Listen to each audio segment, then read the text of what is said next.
طرح 14 اگست پہ ہم نے کراچی میں گورنر ہاؤس کے دروازے عاطف اسلم کے پروگرام کر کے کھولے، جہاں عاطف اسلم عوام کے لیے کھلا ہوا اور یہ تھا، عوام کے لیے تھا۔ 1.5 لاکھ لوگ گورنر ہاؤس کے اندر تھے اور اتنے ہی لوگ اس کے اطراف میں تھے۔ باقی جناب میں ہم نے اسکرینز لگائیں، ایوان صدر روڈ پہ لگائیں، تو عاطف اسلم، ارشد ندیم اس وقت گولڈ میڈل جیت کر آئے تھے، وہ عوام کے سامنے تھا، اور وہ اسٹیج ایسا تھا کہ جہاں عاطف اسلم لوگوں کو ہاتھ سے چھو کے ہاتھ لگا رہے تھے، اور یہ عوام تھی۔ یہ اس میں آپ کو پتہ ہے ہمارا جو انویٹیشن کارڈ تھا وہ کیا تھا؟ انویٹیشن کارڈ تھا کہ کوئی بھی شخص جس کے ہاتھ میں چھوٹا، بڑا یا بیچ کی صورت میں پاکستانی فلیگ ہوگا وہ آ سکتا ہے گورنر ہاؤس۔ تو آپ دیکھیں کہ ہم نے 14 اگست کی سیلیبریشن ہو گئی کس طرح سے ہم نے کی۔ اسی طرح سے جو ہے وہ ہم نے 6 سپٹمبر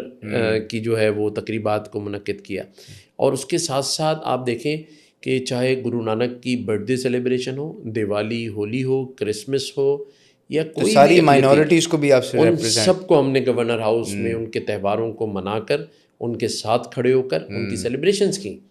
اور اسی طرح ہمارے تمام علماء کرام، تمام فقہ کے لوگ، جب ذاکر نائک صاحب آئے تو 4 دن گورنر ہاؤس میں تمام مسلک اور فقہ کے لوگوں کو ایک ساتھ ایک ہی اسٹیج پر بٹھانا، یہ ہماری کامیابی ہے۔ اسی طرح بزنس کمیونٹی کے لیے ہم نے سیل بنائے ہوئے کہ کہیں آپ کو کوئی این او سی نہ مل رہی ہو، کوئی رشوت مانگ رہا ہو، آپ گورنر ہاؤس آ جائیں، ہمارا ایک آفیسر آپ کی اپوائنٹمنٹ بھی کرائے گا، آپ کی این او سیز بھی دلوائے گا، اور آپ کو کوئی پیسے نہیں دینے کسی کو۔ تو اس میں ایک آبزرویشن ہے میری، آپ نے ایم کیو ایم جوائن کیا ایٹ اے ٹائم جب ایم کیو ایم کی ریپوٹیشن بڑی ڈیفیکلٹ تھی، ٹھیک ہے، for many reasons. M Q M کو جوائن کرنے کے بعد پھر ایم کیو ایم کے اندر بہت سارے ٹرانزیشنز آئے، بہت سارے چیلنجز آئے، اور ایونچولی آپ ایک ایم کیو ایم کے نمائندے کی حیثیت سے گورنر بنے۔ تو آج یہ جو ساری باتیں آپ نے کی ہیں، کوئی یہ بھی انٹرپریٹ کر سکتا ہے کہ دس از اے way to white wash M Q Ms past image, کہ ایم کیو ایم کا ایک پرانا امیج تھا جس کو سب کو پتہ ہے کہ چیلنجز کیا تھے اس صوبے کے اور شہر کے اندر،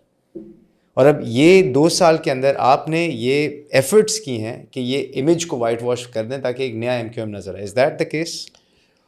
دیکھیں، یا تو ایسا تھا نا کہ اس چیز کی ضرورت نہیں تھی اور ہم نے کر دی، لوگوں کو روزگار بھی ملا ہوا تھا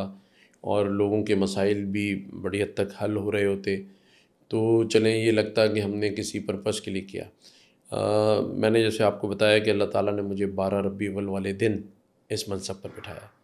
تو میں نے اسی دن اپنے اللہ تعالیٰ سے یہ وعدہ کیا تھا کہ میں جو بھی کروں گا اللہ کی رضا کے لیے کروں گا۔